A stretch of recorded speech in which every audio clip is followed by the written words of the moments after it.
আমার ভাই বিল্লালকে যদিও তোমরা আজকে অ্যারেস্ট করেছ, নবীকে পিয়ন বলার কারণে বিল্লাল আঘাত করেছে, মনে রেখো বিল্লাল দুনিয়ার জমিনে আইনে তোমরা হয়তো আবদ্ধ করেছ। অনেকে প্রশ্ন তুলেছে দেশে কি আইন নাই, বিল্লাল কেন মারতে যাবে? আর আইন যদি থাকতো তাহলে শহীদ নুরুল ইসলাম ফারুকীকে হত্যা করেছে, বিচার কেন হয় নাই? দেশে যদি সত্যিকার আইন থাকতো তাহলে আমার ভাই হালিম রায়কে শহীদ করা হয়েছে, এখনো কেন বিচার হয় নাই? দেশে আইন থাকলে আমার ভাই রইসের মুখের সামনে থেকে পানির বোতল টান দিয়ে নিয়ে তাকে দুকে দুকে মেরেছে, আইন কেন কাজ করে নাই? এই আইন আমরা মানতে পারি? জবান খুলে বলেন পারি? সত্যিকার আইন যদি হয় আমরা স্যালুট দিব, শতবার মাথা নত করব। আজকের মাহফিল থেকে আমাদের চাঁদপুরের আশেক মোহাম্মদ বিল্লাল ভাই নবীকে পিয়ন বলার কারণে চাপাতে দিয়ে কবিয়েছে, আমি পেলে তো ফাকতুলুহু, দুনিয়ার জমিন থেকে সরাই দেব। তিনি কে বলেছিল জেল জরিমানার ভয় নাই, তিনি বলেছিল আমার জেল জরিমানা কোনো ভয় নাই। মদিনাওয়ালার সামনে গাদ্দারি করেছে, আমার কলেজায় সহ্য হয় নাই। এটার নাম হচ্ছে আশেকের রাসূল। একটু জবান খুলে বলে সুবহানাল্লাহ।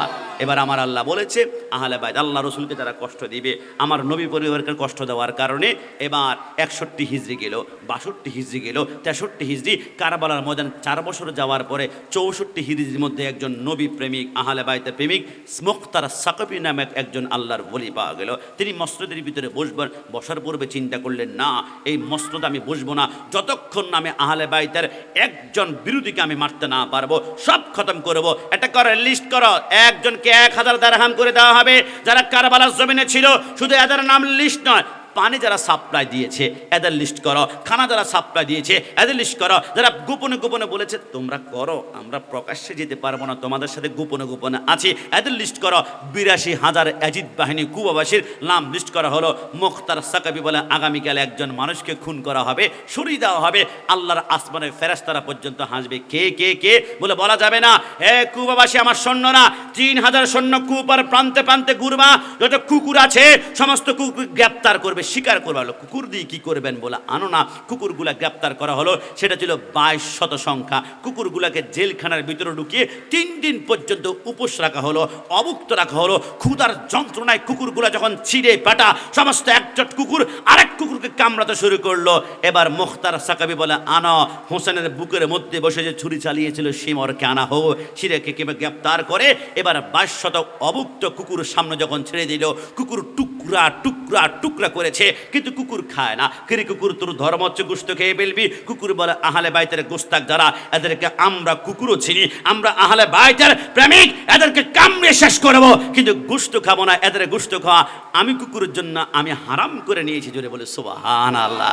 একটা কুকুর আহলে বাইতকে চিনে, আর তুমি মুসলমান মুখের মধ্যে দাঁড়িয়ে নিয়ে আহলে বাইতকে চিনো না।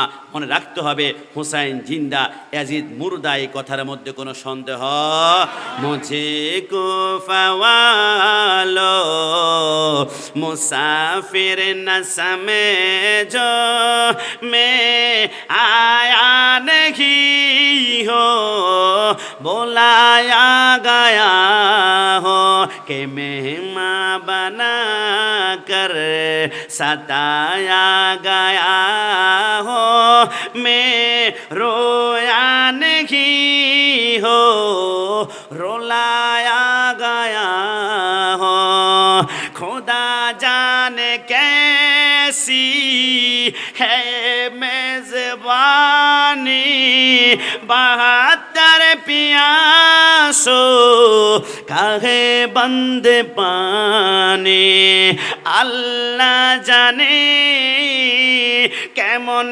মেহমানদারি 72 পিপাসো পানি বন্ধ করে মুকাদ্দার মেহে হাও যে কাউসার কাপিনা কপালে ছিল। খুতবা দিতেন রসুলের কদম তল থেকে কিয়ামতের ময়দানে হাউজে কাউসারটা বের হবে। রসুলের কদমের নিচ থেকে এক ফোঁটা পানি যে পান করবে 50,000 বছর তৃষ্ণা লাগবে না। ওই রসুল কি কখনো আমার মতো হতে পারে? ডান হাত তুলে বলা পারে? এবার সেই ইয়াজিদ বাহিনী মদিনা আক্রমণ করলো। একজন তাবি খুব চালাক ছিলেন, সাইদ ইবনে মুসাইব রাদিয়াল্লাহু তাআলা আনহু। তিনি চিন্তা করলেন আমাকে তো মেরে ফেলবে, তবে আমি পাগল মেন্টাল টাইপের একটা চরিত্র অভিনয় করব। এরা মনে করবে এটা পাগল, এটাকে ছেড়ে দাও। শামে কারবালার মধ্যে শফিউ করবে রহমতুল্লাহ লেখে বললো এটা তো পাগল করে পাগলামি করে ছেড়ে দাও। ইমাম সাইদ ইবনে মুসাইব বলে আমি কেন পাগলামি করছি জানো? আমি চিন্তা করলাম মসজিদ নববীতে আজান হবে না, এটা আমি কখনো বরদাস্ত করতে পারবো না। মুসলমানদের দ্বিতীয় বিখ্যাত প্রখ্যাত মসজিদ, একটা প্রসিদ্ধ মসজিদ, এখানে আজান দিব।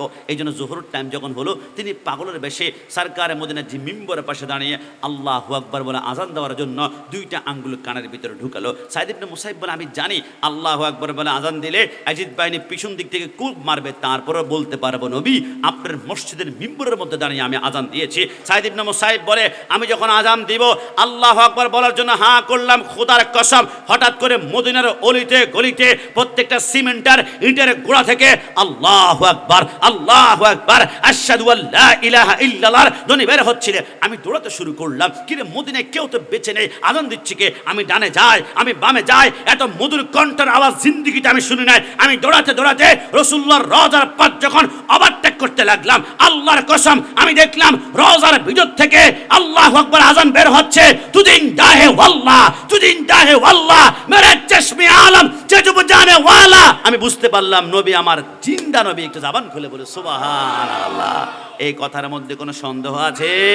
এবার ইয়াজিদ বাহিনী চিন্তা করলো চলো এবার আমরা মক্কাতে অ্যাটাক করব। মক্কাতে মুসলমানদের সবচেয়ে বড় লিডার হযরত আব্দুল্লাহ ইবনে জুবায়ের রাদিয়াল্লাহু তাআলা আনহু, তিনাকে খুব ক্ষমতাশালী ছিলেন। এবার মক্কাতে যখন অ্যাটাক করবে শুনতে পেরেছেন, তিনারা মক্কার চারপাশে হেরামের পাশে একদম বিশাল বাউন্ডারি তৈরি করে দিয়েছেন। ইয়াজিদ বাহিনী চিন্তা করলো কি করা যায়। ইয়াজিদ বলে কাবার পাশে আবু কুবাইস নামক একটি পাহাড় আছে, ওই পাহাড়ের উপরে উঠে তোমরা ক্যারানার মাধ্যমে সেখানে পাথর নিক্ষেপ করো।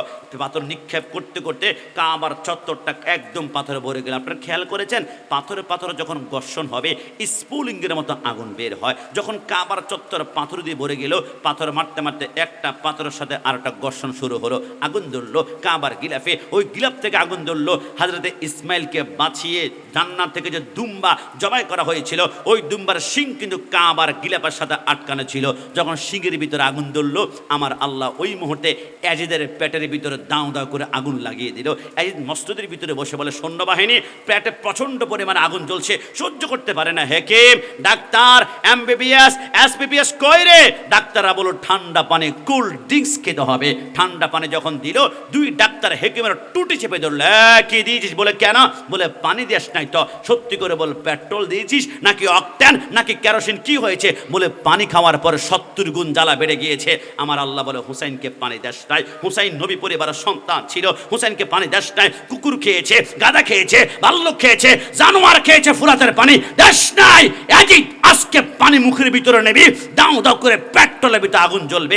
এবার ইয়াজিদ বাহিনীর হেকিম ডাক্তাররা বলে মহাশয় কষ্ট নেবেন না, আপনার এই পেটের জ্বালাটা একভাবে কমতে পারে। বলে কিসের ভাবে? বলে আপনি তো গোপনে গোপনে মদ পান করেন, এই জন্য তো হুসাইন আপনার হাতে বায়াত গ্রহণ করতে চায় না। ইসলামী মসজিদের ভিতরে বসে মদ পান করবে, জানা করবে, সমকামিতা বলাৎকার করবে। হুসাইন বলে এ হাত দিলে ইসলাম বিলীন হয়ে যাবে, এই জন্য দেয় নাই। একটা কাজ করেন, মদ যদি গোপনে গোপনে পান করেন, কয়েক বোতল মদ আপনার গায়ের উপর ঢালবো। যখন পুরা শরীরে মদের নেশা ঢুকে যাবে, তখন পেটের ব্যথা আর বিন্দু অনুভব হবে না। বলে তাই করো। এবার আমার আল্লাহ বলে ওই যে গোপনে মদ পান করেছে হুসাইনকে অনেক তহমত দিবে।